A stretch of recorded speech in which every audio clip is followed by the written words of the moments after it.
Thanks, Bill, and thanks, Yoko, as always, and thank you to TESS for putting these events on, which allow us to bring speakers to JCU. I'd like to begin by acknowledging the traditional owners of the lands on which we meet, paying my respect to these owners and to all Indigenous peoples present, and I'd like to also acknowledge that sovereignty was never ceded. It gives me great pleasure today to introduce our two guest speakers who have travelled all the way from Melbourne to join us. Melbourne mightn't sound that far away, but it is at the moment when you've got flight cancellations and delays and all the other hassles that come with travel. So we really appreciate you coming along. We have two speakers. Our first is Dr. Sarah Rogers, who is a senior lecturer in the University of Melbourne's Asia Institute and part of the Centre for Contemporary Chinese Studies. Dr. Rogers is a geographer who studies social, environmental and political change in China, with a predominant focus on rural spaces. Her current research projects include an ARC discovery project on agrarian change, another ARC discovery project on the hydropolitics of mega water infrastructures, and then some ongoing research around the politics of poverty alleviation and resettlement. Our second speaker is Dr. Brooke Wilmsen. Brooke is a senior lecturer in development studies in the School of Humanities and Social Sciences at La Trobe University. She is also the director of the Master of International Development at La Trobe, which I'm told is the second best postgraduate development studies program in Australia, after JCU's Master of Global Development, of course. And she's the convener of the major in sustainability and development offered in the Bachelor of Arts. A former ARC DECRA holder and a current ARC Discovery Awardee, Brooke's research interests include forced displacement, involuntary resettlement, climate adaptation, social protection, and agrarian change.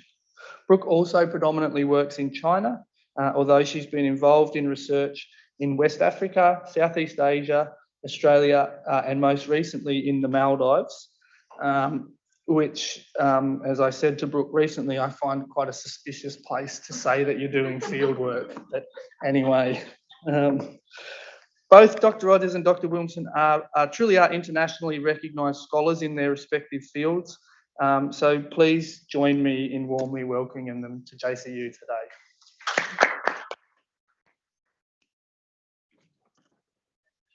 Okay. I normally sit here. Yeah, that's all right. All right, thanks so much, Kieran. I'm really pleased to be here and to have been invited by Kieran and Tess to come up here. I always say that Kieran's the nicest person I know in academia. And so it was lovely to come up here and spend some time with him and his family and his gorgeous daughter, Tara. So I'm going to be presenting part of our Australian Research Council funded project.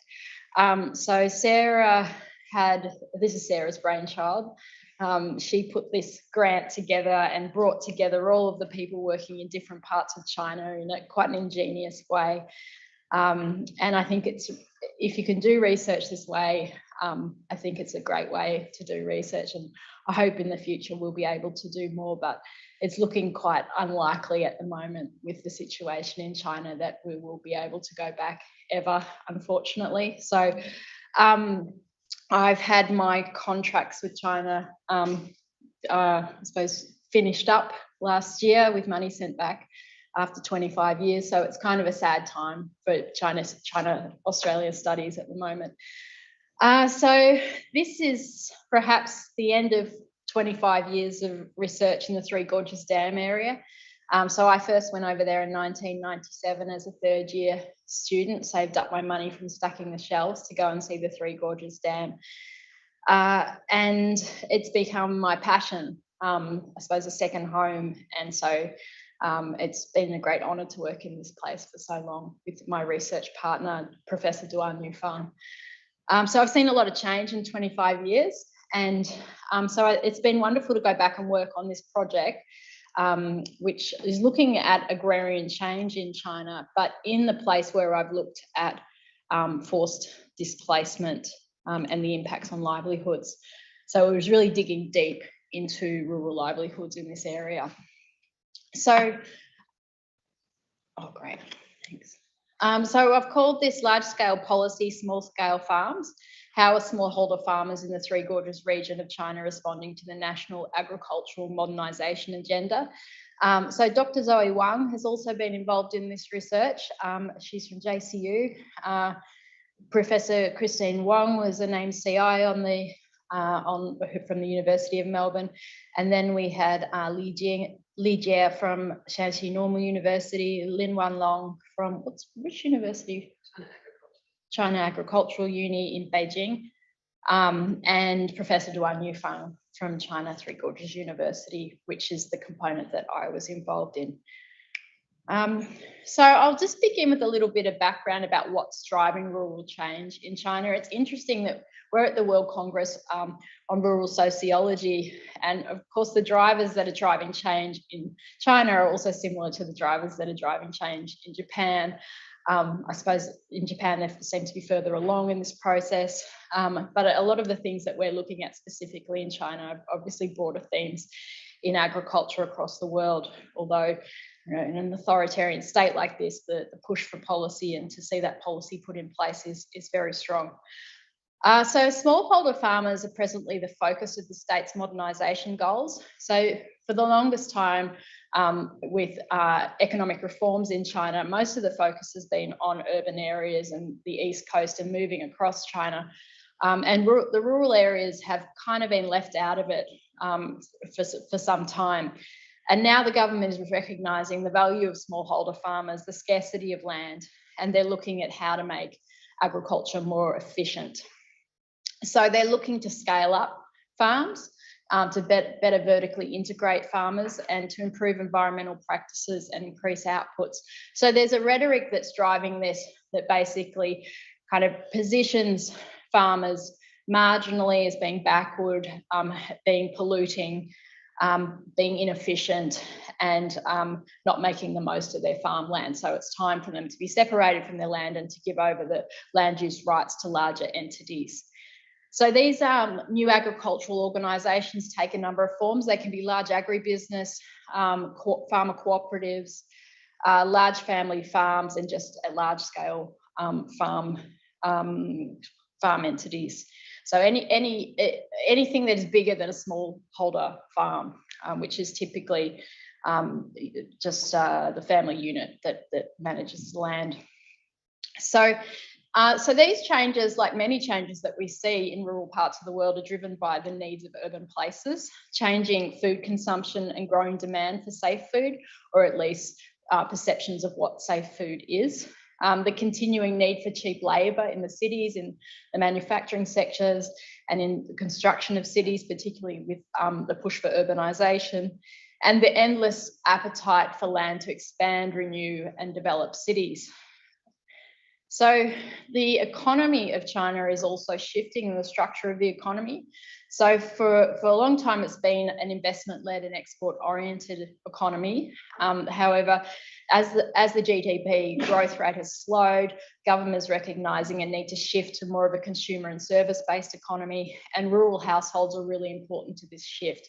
So they're China's biggest savers, so they can release those savings into the economy and create new consumers by separating farmers from their primary source of production.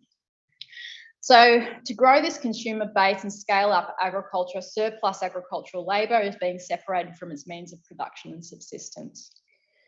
So it sounds like a case of primitive accumulation. So the research questions that we had were very many, and Sarah's also very clever, and because she could see other projects within the project that we had as well, which she's going to talk about today with her focus on pesticides and fertiliser in this part of China. So what are the household level impacts of agricultural scaling up, as evidenced by the rearrangement of land, labour, capital in our case study counties? So we worked in 4 provinces.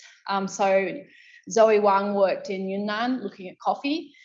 Sarah and Xiaohan worked in Hubei and Shannxi looking at tea and apples, and I worked in Hubei looking at oranges. So we brought all of our expertise in the different provinces and our contacts together in order to do this really large scale study. But today I'm just going to talk about the Hubei site.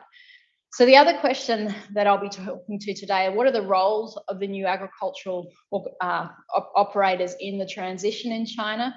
And are households linked to these new agricultural operators doing better in terms of income? So what's the impact of this transition on China in this part of China? Now, it's also important to say we mostly focused on inland provinces, or Hubei was kind of chucked on at the end as an opportunity.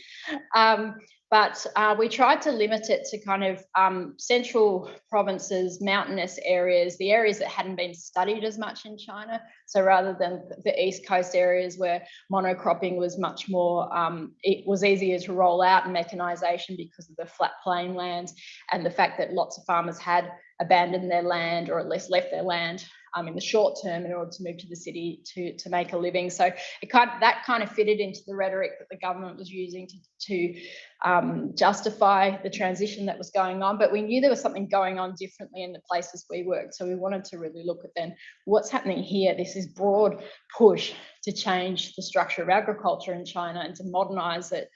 What does that mean for the farmers that we've been working with over the years? So these are the villages that we worked in Hubei province. So we worked in one township called Shuitianba. So all of these villages are under the same township administration. I'm just going to move on to the next slide and then go back. So the way we chose these villages was that over the years that I've been in the Three Gorges, I knew that there was this company called Chugu, and I'd been to interview them a couple of times because they were part of the livelihood reconstruction plan for the 1.3 people that were displaced by the Three Gorges Dam. So they were bringing these companies in from other, as subsidiaries of larger company entities in other parts of China, and setting up here to process the farming products that were coming off the land in order to start to boost and raise up the livelihoods of smallholder farmers that had lost so much to the Three Gorges Dam. So I'd been there speaking with this agribusiness for that reason. And then with this new project, we found out, well, this is actually now one of the national dragonhead companies, which means that it's one of the most important agribusinesses in China.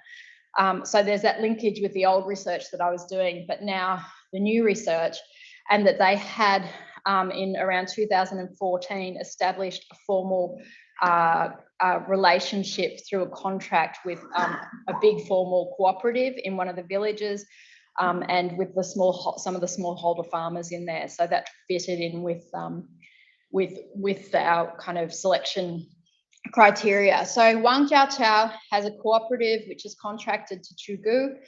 Xiangba and Xiaba are neighbouring villages, and they had some small cooperatives. Some of them were just, I suppose they'd be classified as fake cooperatives. Some of them were just families responding to the push by the government to establish cooperatives. So they 4 or 5 families would get together that were perhaps already working together and register. And then there were some private entities that had registered as cooperatives, but they weren't doing the kind of solidarity economy kind of stuff that cooperatives are supposed to do. So Wangjiaqiao had this big cooperative. It was run by a village official, which is the case with a lot of these cooperatives in China, I think, because there's a push from government to instigate these changes, but not really a push from farmers to create these solidarity economies that cooperatives are supposed to be. So it's more of an officially led project. So the villages were of similar sizes, except Shaba was a little bit smaller because it had been more heavily affected by the Three Gorges Dam. I was interested in whether there was a relationship between the loss of land and farmers' abilities to take part in this agricultural modernisation, but we left that for our Chinese colleagues to write a paper on, which they've just completed. So what was the impact of this relationship between the cooperative and the agribusiness and the smallholder farmers in this area? Well, interestingly, when we started to look at the data that we got out of our survey, around in Wangjiaqiao, the average income had gone up of households. And so it appeared that perhaps having that contracted relationship with the agribusiness was having an effect on income and potentially on the households that had joined the cooperative and were able to take advantage of that.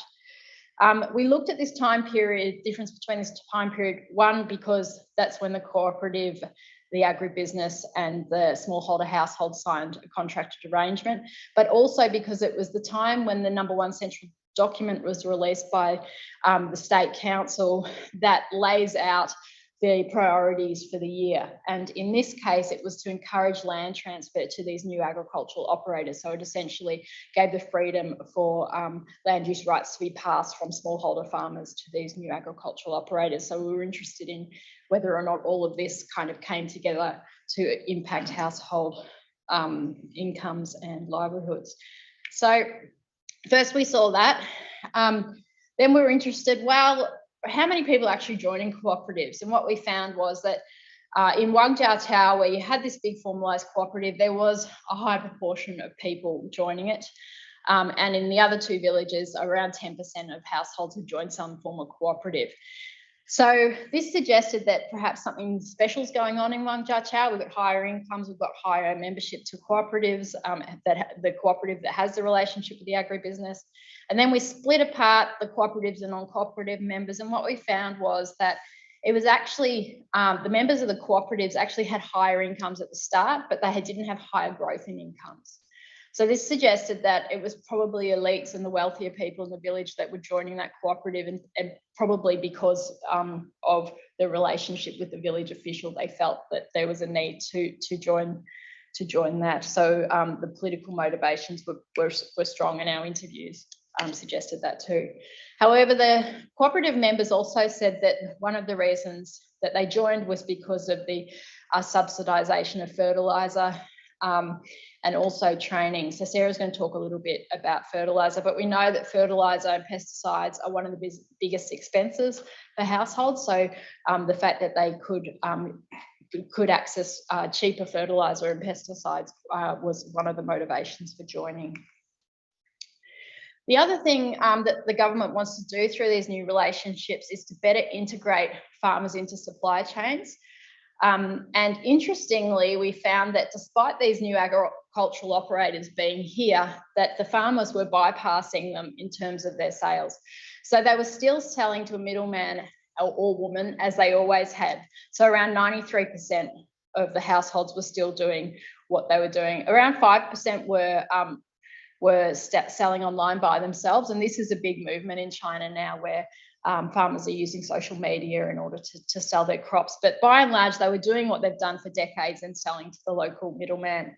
So this woman from Wangjiatao that we interviewed said, our household sells to a middleman from Jiangxi province that I know through my local agent. We sell different varieties to different middlemen, and the middlemen vary from year to year. But the important thing is the local agent.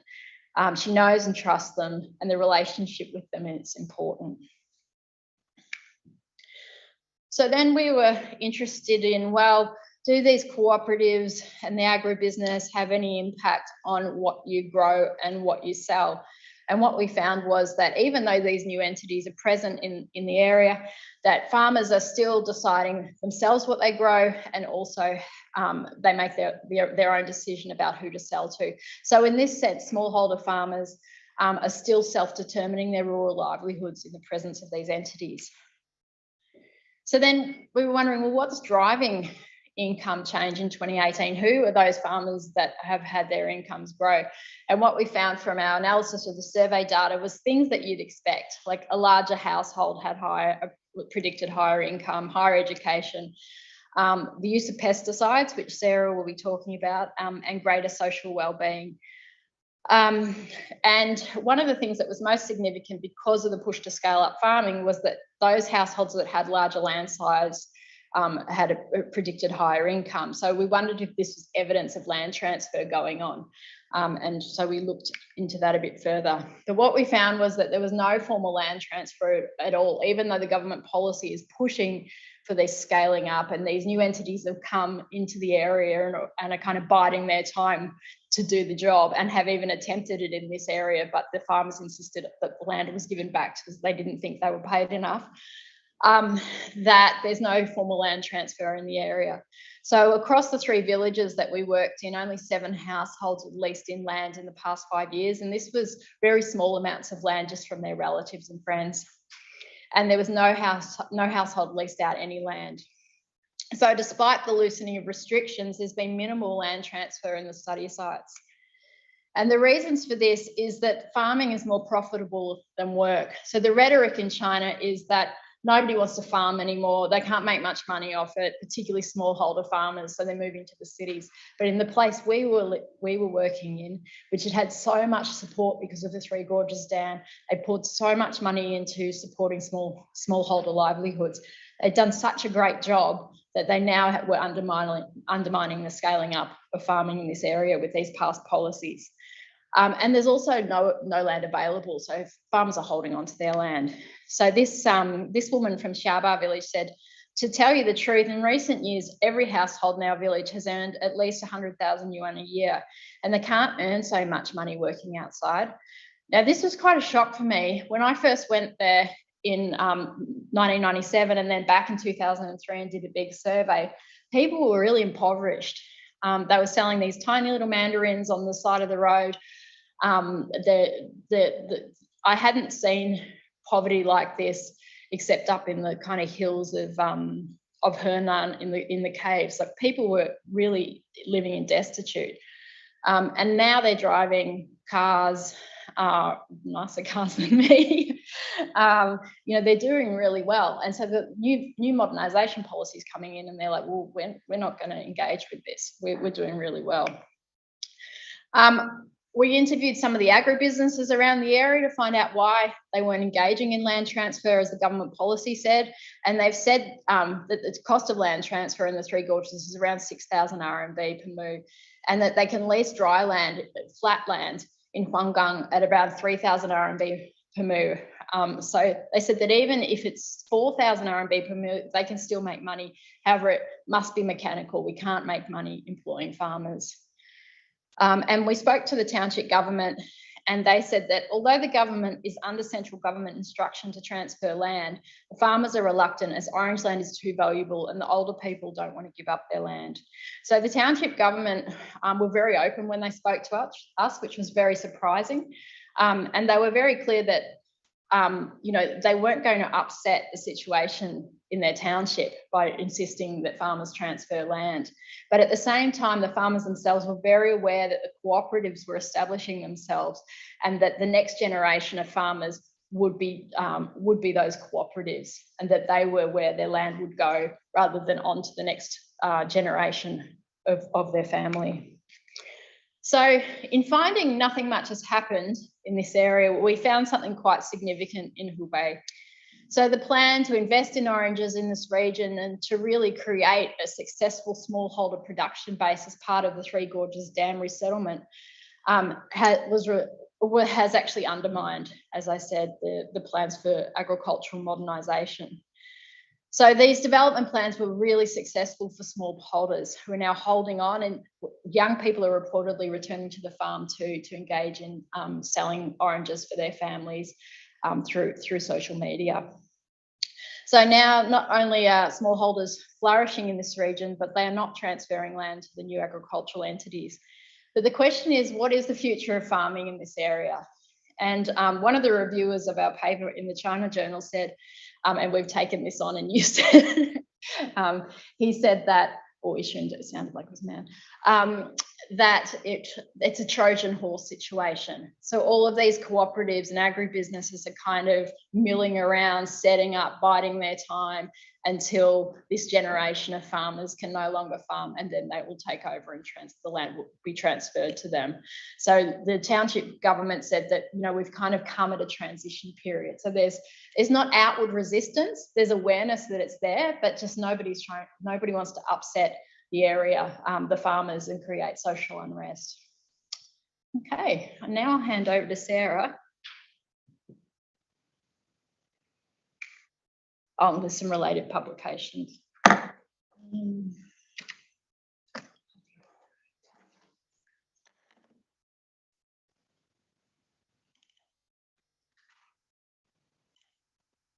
Great. Okay. Thank you so much for the invitation to come here. It's really nice to be in Gimoy Cairns. And I'd like to also acknowledge that a lot of this work was done on Gulajan country in Western Victoria, where I live. So I don't want to go over much of this because Brooke has covered it already.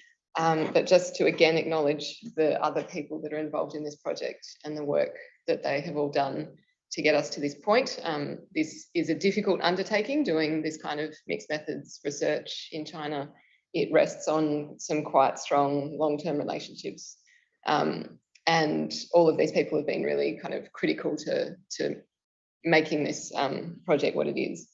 So as Brooke said, the kind of overall aim was to look at the nature and impacts of agricultural change in these 4 provinces. But part of that was also to kind of look at how environmental practices might be changing on these farms as well. So that's what I'm going to focus on today. So just a little bit of context to recap. So yes, there is this very strong modernisation agenda coming from the central government in China and filtering down through all of the layers of the state, which includes encouraging land transfer to new agricultural operators to achieve what the government would like to see as a sort of commercialised, specialised, scaled up, standardised agricultural sector. So quite a fundamental transformation of how agriculture has taken place in China for centuries. Part of it is about people and saying that we need urban talents, professional, educated people to come back to the countryside to take over farming, because the discourse is that they're more capable and more educated.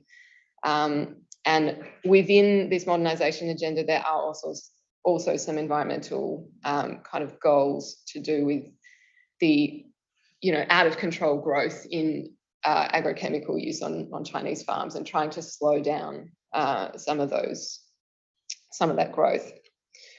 So just to delve into that in a little bit more detail, China is now the world's largest producer of both fertilizers and pesticides.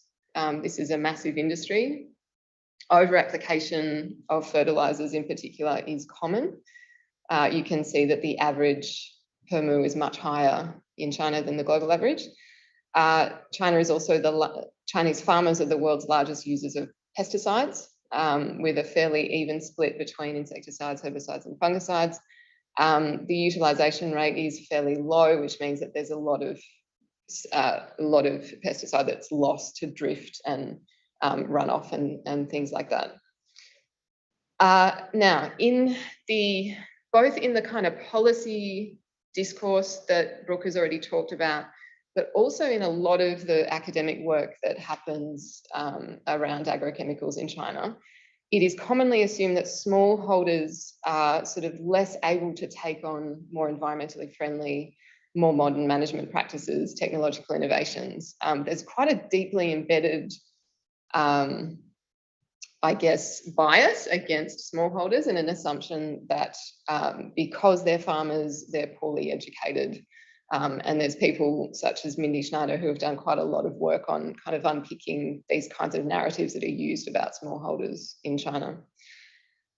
Some other people have also done some work on how sort of tropes of hygiene or biosecurity and good farming can be used to marginalise smallholders. So the modernisation agenda that we're talking about comes together in, a set of policy documents, a set of guidelines, but it also comes together in terms of discourse and the way that people are talked about and the way that smallholders are talked about. And it also comes together in terms of finance and other sort of material flows as well.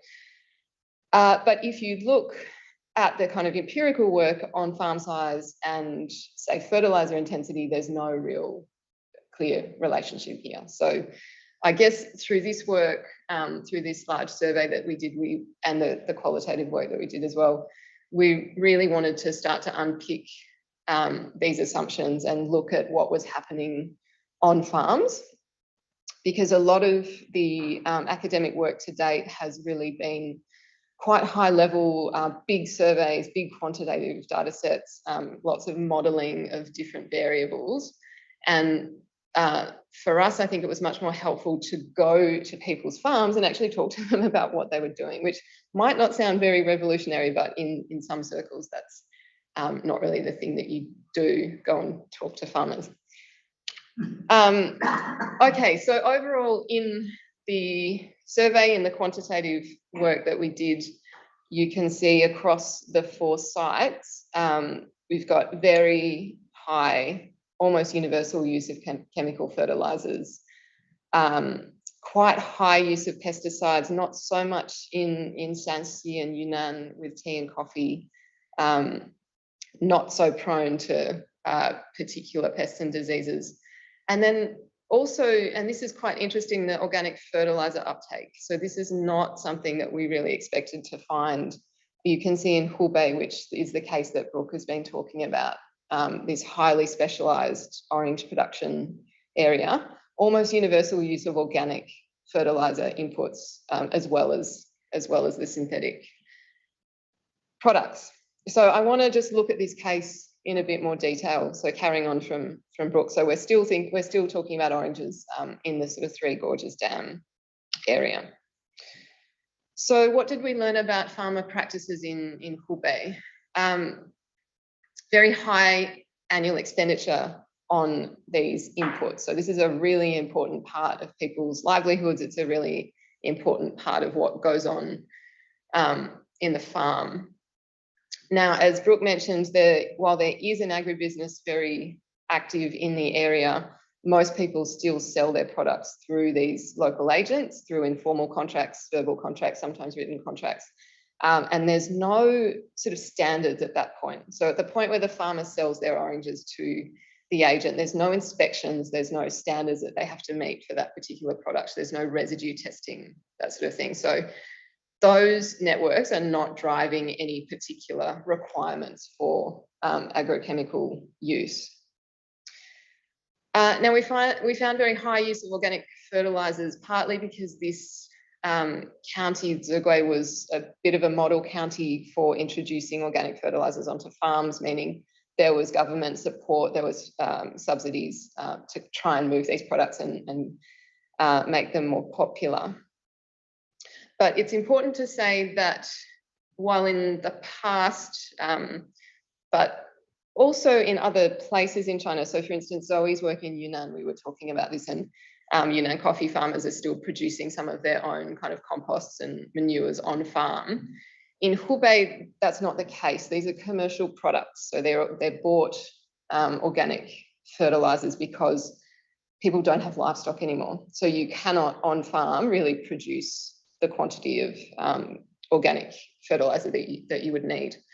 As someone said to us at some point in fieldwork, you know, there's oranges but no pigs. Somewhere else there's pigs but no oranges.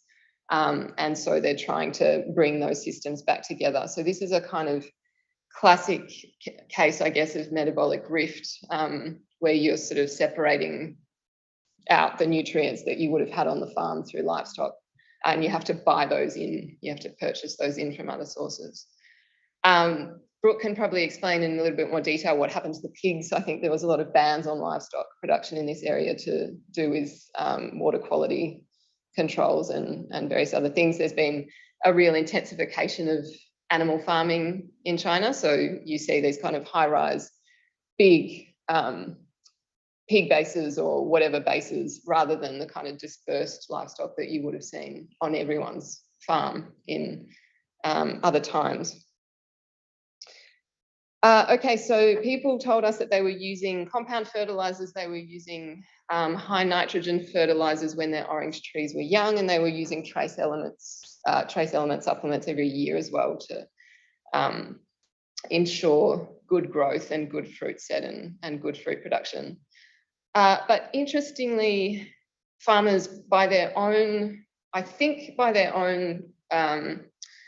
kind of intuition or judgment were mixing the organic and chemical fertilizers. So whereas, you know, the policy might sort of imagine this as a replacement, and so the replacement of chemical inputs with organic inputs, farmers, perhaps because they weren't so sure about the efficiency or efficacy of these products, were mixing them together to make sure that they still had the desired effect. And then at some point in summer, they were applying again either the commercial, or either the synthetic product or their organic product. We looked at pesticides as well. So during fieldwork, Brooke thought that, so Han Xiao and I were sort of going around looking at people's bags of fertilizers and looking at what people were spraying, and we went into the town to find a pesticide shop to talk to the salesperson about what they were selling and where they bought it, and she thought I was completely nuts at this point. But it's fascinating. It's fascinating to see what is sort of available in these shops. So in terms of pesticides in Hubei for oranges, lots of insecticide use, lots of fungicide use because of a bacterial infection that had been, people told us at least, it had been brought in through contaminated kind of secateurs or some other farming implement from orchards in Jiangxi. Not very much herbicide use at all. And actually people seem to be letting weeds and things, beneficial sort of plants, just grow in their orchards to encourage beneficial insects. There was quite a bit of alternative pest management, at least on the surface. So as you walked around farms, lots of yellow kind of sticky traps, lots of insect lights. But as we talked to people, it seemed that these were not universally available. So maybe only cooperative members got them, or maybe only people living on the road got them, because that's where officials come in and they view the farms and then they leave. And so as long as the ones on the roadside look good, then that's enough. And also they weren't sort of regularly replaced. So people said to us, you know, we use them, but then we didn't get another lot. And so we just went back to our normal pesticides, or they weren't very effective. So we went back to our normal pesticides. So in kind of talking to people and trying to understand what they were doing on their farms, I think we found evidence that really directly contradicts the narrative that's used about smallholders being poorly educated, inefficient, not sort of understanding what they were doing. They were clearly making really quite complex judgments about what to use and when to use things. People talk to us about, you know, looking at leaf colour, looking at the growth of the tree, thinking about the previous experience they had with a particular product, thinking about, you know, the climate conditions of that year, thinking about cost, and putting all of those things together to decide how they were going to use agrochemicals on their orchards. There's been really quick take up of organic fertilizers in this area, but I think it's important to emphasize the actual practices that get used on farms. So you bring in an organic product, it gets mixed with a chemical product. It's not really clear what the different environmental impacts of that will be. Non-chemical pest controls are being used, but they're used when available and they're used when effective. And if not, people go back to lots and lots of pesticides. So really, you just can't assume that smallholders are poorly educated and have a lack of awareness. And I know it seems silly to say that, but in a Chinese context, in terms of a lot of the research that gets done and that comes out of Chinese academia, it's actually important to say these things. Farmers actually know what they're doing and make quite complex judgments about these things. And perhaps they know more about their farms than the rest of us. So as someone else, Xu has said, you know, the problem here is not farm size. We're not talking about small scale versus large scale. We're not talking about old farmers versus new professional farmers, cooperative members versus non-cooperative members. This problem is in a capitalist system in which both small and large farms keep consuming more and more fertilizer. So what next in terms of this research? So this is really the first time I think we've tried to explore this in any detail, but there's so much more work to be done here. So I think part of it is about trying to understand the networks that bring these products to farms. So whether it's those local agents, salespeople, the fertilizer pesticide shop in town, starting to trace back where those products come from, and beyond those shops, you know, Guizhou province has a massive phosphorus industry. We just don't really have a good map of where these things come from, where they're being produced, where they're being processed, and where they're sold, and how these things come to be on these farms. And beyond that, I think it's time that we focused much more intently on China's agrochemical complex, because this is just a globally dominant complex now. China produces so much of this stuff, it exports it all around the world. There's a black market in various banned pesticides. There's, you know, since glyphosate, since the patent went off glyphosate, China has become the largest producer. There's all these different varieties of it. I think it's worth people spending time trying to make sense of these flows, because they have quite profound environmental impacts, not just within China, but well beyond China's borders. So I'll leave it there. And thank you so much. Again, thanks for listening.